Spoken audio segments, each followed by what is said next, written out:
Are you struggling to mingle up with high-ups? Feeling nervous every time thinking about approaching the CEO of your company? Desperate for a clear roadmap to successful networking in your corporate? You're not alone.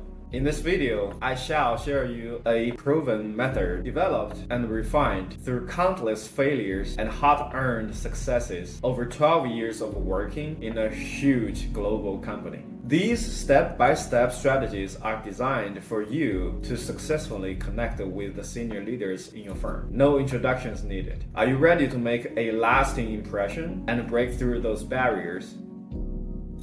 Let's go. First, let me share my stories.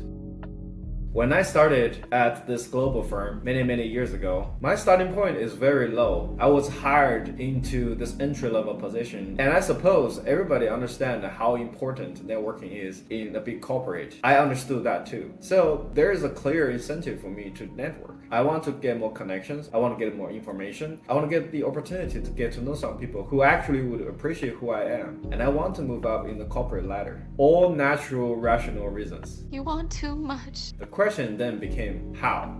How do I do it? It was a long struggle. I'm talking about 10 years or more. With nobody lead me through. At that time, I had lived in the United States for only 2 years. After my 20 plus years growing up in China, there was nobody in my social circle that was capable or willing to lead me through step by step. And the adventure begins. I feel so hard to get connected with people. I can always bang my head against the wall trying to figure out a way to do it. And most of the things I've got is failures. I have no idea how to negotiate for promotion or raise. I actually had not tried to negotiate for a raise for the first many years working for the firm. And when I get to understand there is a corporate ritual, happy hour, I have no idea what happy hour is. I try to make friends during happy hour, which of course didn't work. Right now I just recall one of my mentors made fun of happy hour. He said those happy hours in the corporate should not be called happy hour. It should be called depressing hours.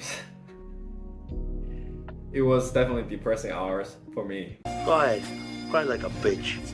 I struggled with how to start a meaningful conversation. I felt nervous to present myself about my work. It was really difficult for me to hold my ground when presenting my work. And also during those depressing hours, it's so difficult for me to find a topic that I can make others feel interested in. Do you feel the same struggle? Okay. The cause for the struggle is the starting point has always been wrong. After years of struggling at work as well as in my life, I told myself that this should not continue anymore. I cannot take this anymore. What happened is I started to seek knowledge and practice social skills. Little by little, I finally figured out what was wrong in the very beginning. As I correct those mistakes, little by little, the results started to show up. There are two major parts where I improved tremendously, which brought me great success. The first part is inner work. We have to grow ourselves inside first. This approach actually applies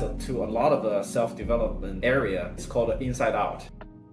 So the first part of the inner work is self-efficacy, which means how much you trust yourself to solve problems. How much do you trust yourself to perform in a dynamic environment? The way to improve the self-efficacy is quite straightforward and simple, but not easy, which is give effort and make achievement. Think about this. How would you trust yourself to accomplish a specific job? Because you've done it before. And the more you did it, the more you can trust your ability to do the same job or similar job. So that's what we call self-efficacy, which is very important.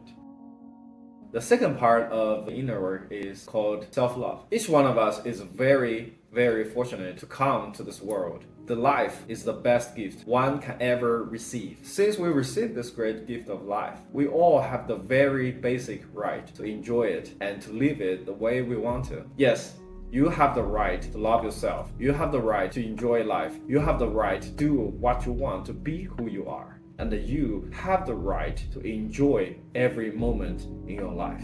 And you are the most important person for yourself. Not your CEO, neither anybody you know who has higher social status or much more social resource. You are the most awesome person, and you should love this person the most. So, second part, self-love. The third part, which is very important and very subtle, it gets ignored by us from time to time. This is called self-awareness. First of all, we need to understand who we are and what we really want. Who am I?